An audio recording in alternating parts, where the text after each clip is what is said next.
টাঙ্গাইল থেকে ঢাকা ৩০০ ফিট ঘুরতে গেলাম বন্ধুকে দূর প্রবাসী বিদায় দেওয়ার দিনে। বাংলাদেশের অন্যতম সুন্দর ভিউ, পূর্বাচল ৩০০ ফিটের লাক্সারিয়াস ভিউ, সাথে বন্ধুকে দূর প্রবাসে বিদায় দেওয়ার মোমেন্ট, সব মিলিয়ে অন্যরকম এক অভিজ্ঞতা ছিল।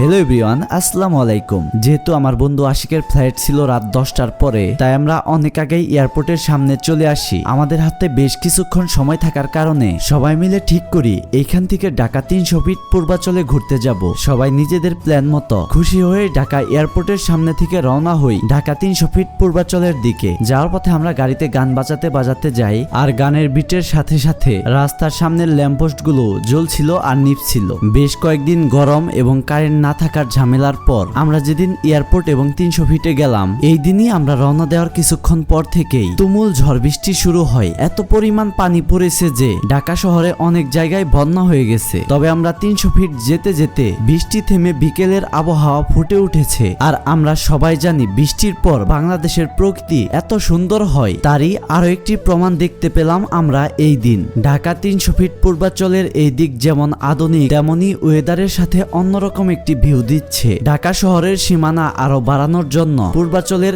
এই দিকে ৩০০ ফিটের রাস্তাগুলো তৈরি করা হয়েছে। এই জায়গাগুলোতে ঘুরতে আসলে দেখতেই পাবেন বাংলাদেশ আসলে কতটা উন্নত হয়েছে। আমরা যে কয়জন এইখানে ৩০০ ফিট গিয়েছিলাম, এর আগে কখনোই আমরা এইখানে আসিনি, তাই আমাদের কাছে আরো বেশি সুন্দর এবং উন্নত লাগছে এই জায়গাটি। বাংলাদেশেও অনেক উন্নত জায়গাগুলো আছে, তার মধ্যে অন্যতম পূর্বাচল ৩০০ ফিট। আমরা ৩০০ ফিটের এক্সপ্রেস ওয়ে দিয়ে ভিতর দিয়ে কিছুক্ষণ যেতে থাকি, তবে আমাদের হাতে বেশি সময় নেই, তাই আমরা আমাদের গাড়ি কোথাও ব্রেক দেই না। ৩০০ ফিটের এই রুট দিয়ে আমরা কিছুক্ষণ ঘোরাঘুরির পর ইউটার্ন নিয়ে আবারও রওনা দেই এয়ারপোর্টের দিকে। আর বৃষ্টির পর সন্ধ্যার আগে আকাশ একদম লালচে হয়ে গেছে, আর সাথে ৩০০ ফিটের এই সুন্দর ভিউ সব মিলে অসাধারণ একটি মুহূর্ত সৃষ্টি করেছে। এই রাস্তাগুলো দিয়ে আমরা যত এগিয়ে যাচ্ছি সন্ধ্যা নামছে, আর অপর দিকে ল্যাম্পপোস্ট গুলো জ্বালিয়ে দেওয়া হয়েছে। এরপরে আমরা দেখতে পাই ৩০০ ফিটের আসল সৌন্দর্য। সন্ধ্যায় ল্যাম্পপোস্ট গুলো জ্বালিয়ে দেওয়ার পর বিকেলবেলার রাস্তার থেকেও সন্ধ্যার রাস্তা অন্যরকম একটি সৌন্দর্য দেখা দিচ্ছে। এভাবেই বৃষ্টির পর আমরা ভালো একটি সময় কাটালাম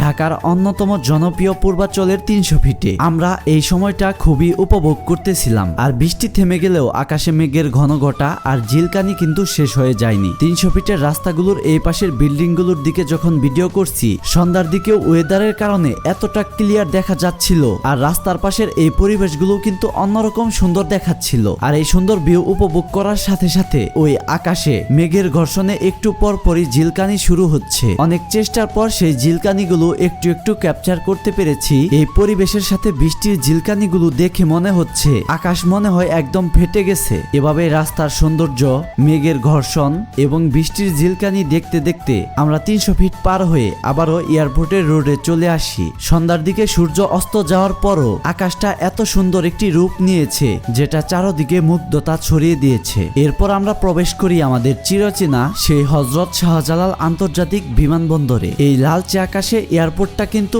অন্যরকম সৌন্দর্যে ফুটে উঠেছে। আমরা আমাদের গাড়ি নিয়ে সরাসরি এয়ারপোর্টের একদম উপরতলার পার্কিং এ চলে আসি। অন্য দিনের তুলনায় আজকে এইখানে গাড়ির পরিমাণ বেশি। এরপর আমরা এয়ারপোর্টের পেছনের যে রুটটা আছে সেই দিকে যাই, কারণ ফ্লাইটে ওঠার আগে আশিককে খাওয়িয়ে দিব। এর জন্য এই রাস্তা ধরে আমরা কিছু দূর আগাই, আর সামনে রয়েছে একটি খাবার হোটেল। হেঁটে হেঁটে আমরা চলে আসি একদম সেই খাবার হোটেলের সামনে। হোটেলে আশিকের খাওয়া দাওয়ার পরই হোটেলের সামনে বেশ কয়েকটি দোকান রয়েছে। এখানে এসে আমাদের সাথে যারা আছে তাদের জন্য কিছু খাবার কিনে নেই। এর মধ্যেই দেখা হয়ে যায় আমাদের কাছের ছোট ভাই জিসানের সাথে, যে এয়ারপোর্টেই জব করে। এরপর এই দোকান থেকে র্যাপিং পেপার কিনে নিয়ে এসে পার্কিং এর ছাদে এসে র্যাপিং করা শুরু করা হয়। এক একজনের মাতবরিতে র্যাপিং করতেছে, কেউ কারোটা পছন্দ করতেছে না, সবাই নিজেদের মতো র্যাপিং করতেছে। অবশেষে র্যাপিং সম্পূর্ণ হয়। এরপর বন্ধু আশিককে নিয়ে আমরা এয়ারপোর্টের একদম সামনে চলে আসি। আসার পরে এক একজনকে বুকে নিয়ে বিদায় জানানো হচ্ছে।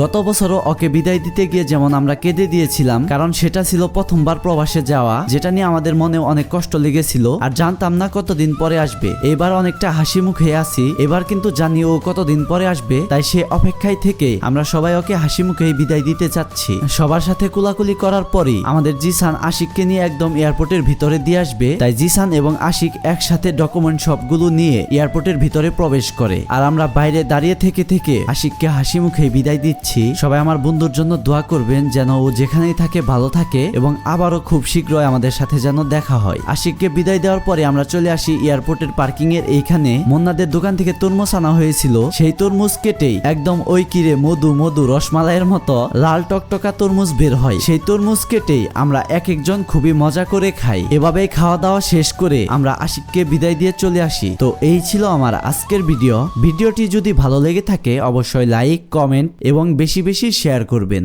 ধন্যবাদ।